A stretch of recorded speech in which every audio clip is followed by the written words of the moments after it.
Thomas and Friends, The Face. The Skarloey Railway was really busy.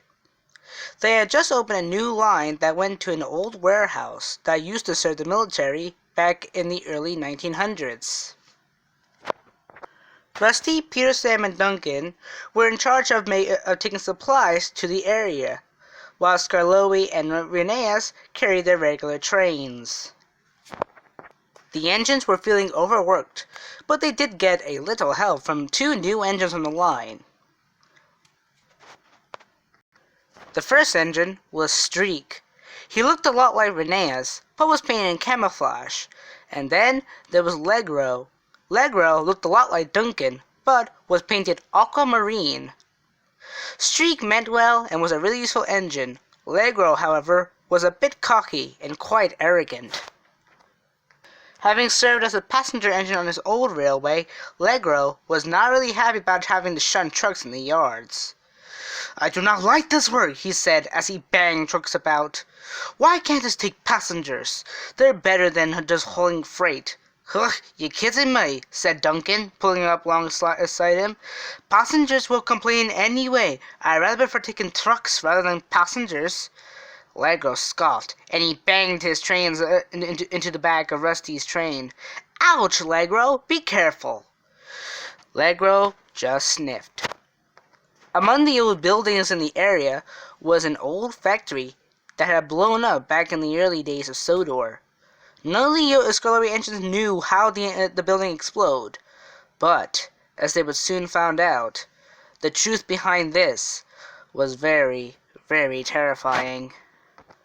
The summer heat had taken its toll on the engines, and that night none of them were able to sleep. "Oh my goodness, I can't sleep in this heat," said Bertram, who at this time was still trying to find something to do to spend the time. "Well, does anyone know how to spend the time?" "Ugh," said Duke. Probably we can just listen to a story." "Grandpa, can you tell us a story about your old days in Sodor?" said Sir Handel.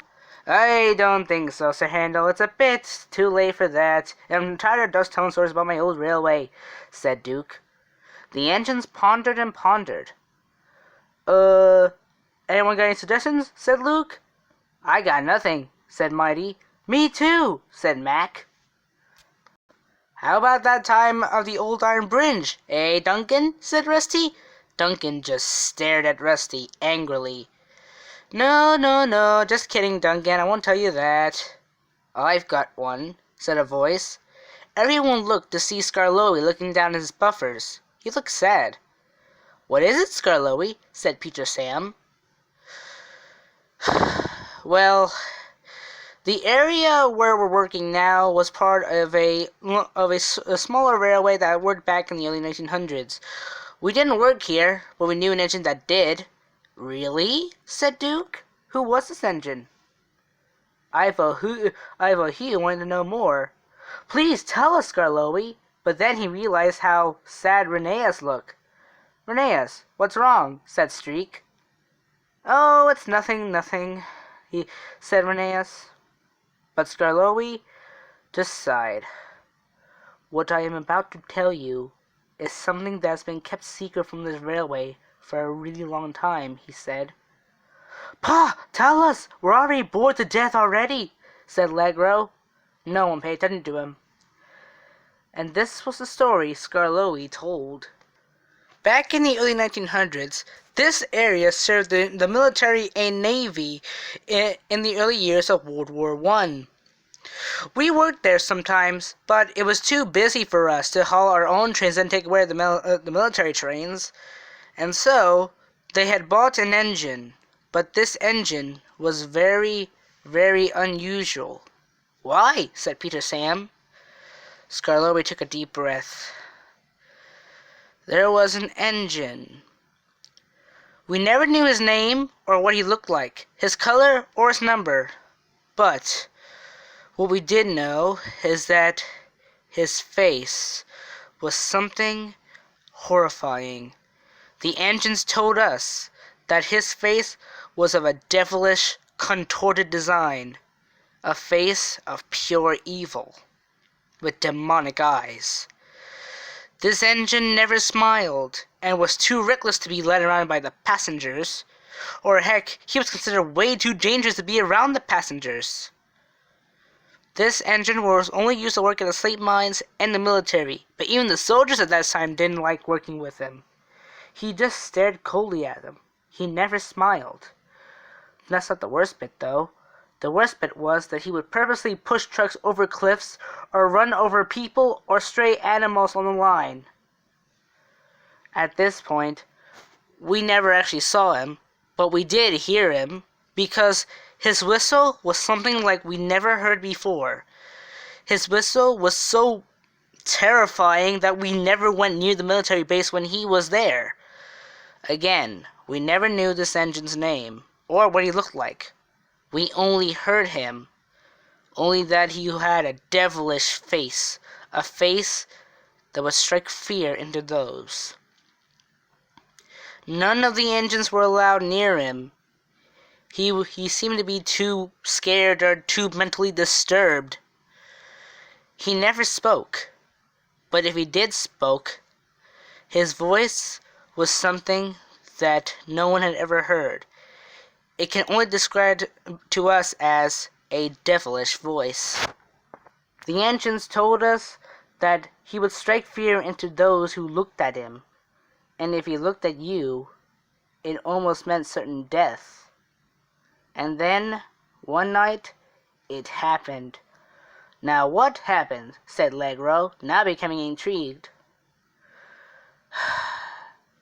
The day was April 25th, 1915. There was a small Easter egg hunt in the factory where we're working at right now. There were 88 children involved and 16 regular workers. The machinery had stopped for the day, but this devil-faced engine had a mind of his own. When no one was looking, he charged into the factory and into the machinery, causing a mighty explosion. The engines gasped in horror. "Go on," said Rheneas, who now knew the whole truth. 104 people were killed in the explosion, all 88 children in the Easter egg hunt, and 16 workers. There were also 16 civilians also killed by falling debris. The engine? Well, whatever he looked like, it didn't look like what he is now. He was completely destroyed. "He was suicidal?" said Sir Handel. "No one knows." Whatever was left of the engine was taken to scrap, and the children were buried in a memorial grave. All traces of the engine were covered up. All files were destroyed. That's why we never knew who this engine looked like. And all the engines that have seen him are now dead, scrapped, or worse. "What do you mean, worse?" said Duncan. "I am saying that even though this engine was dead, this engine is alive in some way." 27 days after the incident, a group of engines disappeared all of a sudden while working at the quarries near the military base. No one knows what happened to them. They just disappeared out of nowhere. But one workman said that he had saw a devilish face shortly after they disappeared. He went with a couple other workmen to see what it was. And that, my friends, was the end of them. They were never seen again. The devilish face was seen from time to time, and in 1965, an engine was returning home with a passenger train when he saw the devilish face in the mountain range. After that, the train spontaneously exploded. What I'm saying is that this engine brings certain death to whoever looks at his face. What does his face look like? I don't know. We never know what he looked like. We never knew what his entire body looked like. Only that his face is of devilish. It is said that on misty, rainy nights, or any misty nights to begin with, you'll hear a deep, horrifyingly toned whistle, several puffing noises, a laugh, and then you'll see him, his devilish face looking directly at you. All I say to do is run, or else you will die. Pah! Said Legro. No, I don't believe in that kind of rubbish. No ghosts exist, Skarloey, and that was all a fake story. I'm telling you, it's true, said Rheneas. I've heard the story too. I have heard this engine's whistle. Every 27 days he appears. That is wrong, said Legro. Just go back in your shed and then just think about the story again. It's fake. And with that, Legro went to sleep. But all the other engines, including Bertram, who was normally jolly, had fallen into nervous silence. For the rest of the night, they didn't speak of the devil-faced engine. The next day, work continued as usual. Mist had rolled in from the sea, but the engines were finding work difficult while thinking over Skarloey's story. Peter, Sam, Sir Handel were the most scared as they traveled along the line, trying to see if they would find a devilish face in the mountain ranges or anywhere. What do you think? Said Peter Sam. I don't think so, said Sir Handel. I don't think we can see this engine's face. If we look at it, it means death. Legro, on the other hand, did not care one bit for the story, and laughed whenever the story was brought up. He said to Streak later that day. Streak, you believe in that rubbish? That's just a filthy tale Skarloey told. It's not even true. I don't know, Legro, said Streak. It could be true. Bah, said Legro, and he puffed away with his next train. Skarloey and Rheneas watched him puffed away, nervous. Should we tell him? Said Rheneas. No, said Skarloey. Tell him what? Said Streak, puffing alongside. The night I told that story, last night, the ghost engine was last seen 26 days. It's the 27th day tonight. Streak's eyes widened. You don't mean... None of them said a word. That evening, Legro was about to depart with a slate train of old materials from the old factory. He stood next to the factory and looked at it. It looked creepy, but he didn't believe that such a devilish engine could do something like this in this building, killing 88 children. Come on, Legro, you can't believe in that kind of stuff, he said. Soon, all the trains were loaded, and the guard blew his whistle. All right, Legro, let's go, said his driver. Legro had become nervous. Sure, he said, and with a blast of his whistle, he puffed away into the night. The fog had rose over the rails as Legro puffed into the night. The trees began to take on scary shapes, but he paid no attention. There's no such thing as ghosts. There's no such thing as ghosts. There's no such thing as ghosts, he said. Sir Handel was waiting at a shed near the entrance to the old warehouse, and watched as Legro passed him. I hope he knows what he's doing, he said. Legro didn't get much far when a signal turned red. He had to stop. Legro looked all around. No engine was in sight. Hello? He said. Anyone there? Then, a devilish sounded whistle echoed around the gorge. What was that?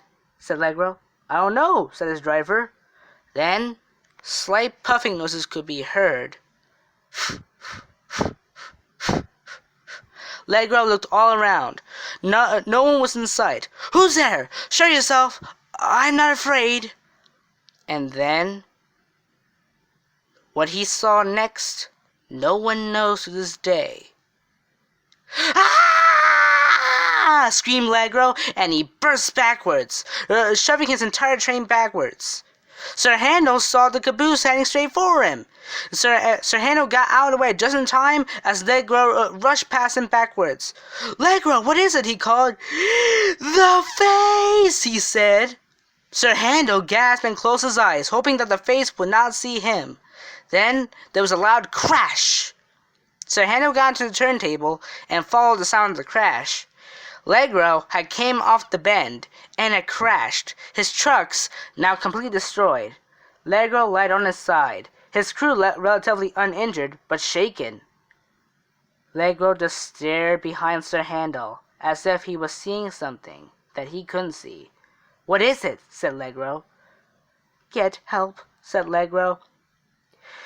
In the morning, the Legro was lifted back onto the rails and shunted to the shed by Skarloey. Everyone looked at Legro. He looked unusual. He was cringy and squinty and looked in all directions as if he was alarmed by something. "What did you see?" said Skarloey. "I heard the whistle and the pistons, and then I saw it. I saw the face. It was terrible, distorted, its demonic eyes looking directly at me. It was the most terrible thing I've ever seen. I thought I saw that face behind Sir Handel." Sir Handel went cold.